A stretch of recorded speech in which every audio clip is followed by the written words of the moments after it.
Each year, huge quantities of hazardous chemicals are manufactured and supplied for use in workplaces around the world. The dangers associated with working with chemicals needs to be clear, regardless of where the chemicals are being used or who is using them. To help with this, a new international system for classifying and labelling chemicals is now being introduced. The GHS will be introduced on the 1st of January 2017. Here, we will give you some simple information on how to get ready. The GHS, what is it? The Globally Harmonised System of Classification and Labelling of Chemicals, or the GHS, will replace the existing system for classifying hazardous substances and dangerous goods in Australia. Who does it affect? If you are a manufacturer, importer, supplier, or user of hazardous chemicals, you need to start preparing for the GHS. What are the benefits? The GHS will reduce the time and money that you have to spend to meet requirements for multiple labels. It will also remove barriers to trade and protect your workers and the environment from chemical hazards. What are the main changes? Firstly, the GHS now uses one of two words to signal the level of classification. They are danger or warning. A series of warning symbols.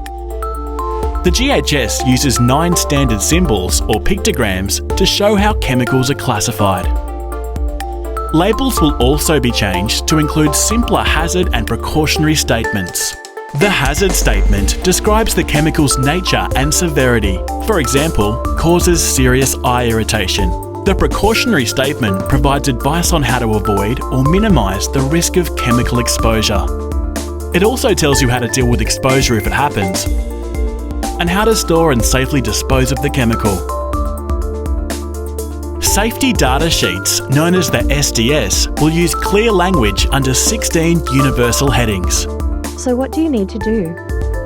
If you use hazardous chemicals, start by marking the 1st of January 2017 on your calendar.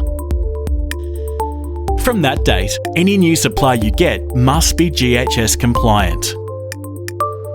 Plan ahead and conduct an inventory of the hazardous chemicals in your workplace. Identify the hazardous chemicals you no longer use and decide if you'd like to keep them or safely dispose of them. You can keep hazardous chemicals that have old labels after the 1st of January 2017 until they run out. But you should start to transition to the GHS by contacting your chemical supplier or manufacturer to obtain an updated SDS. Look for GHS compliant products when you're ordering new chemicals. Or reconsider the quantities you purchase before the 1st of January 2017 to minimise the amount of stock you have with non-compliant GHS labels. If you manufacture, supply or import hazardous chemicals, don't forget you need to update your current SDS or prepare a new GHS compliant SDS. Are you GHS ready? For more information, call SafeWork New South Wales on 13 1050 or visit safework.nsw.gov.au.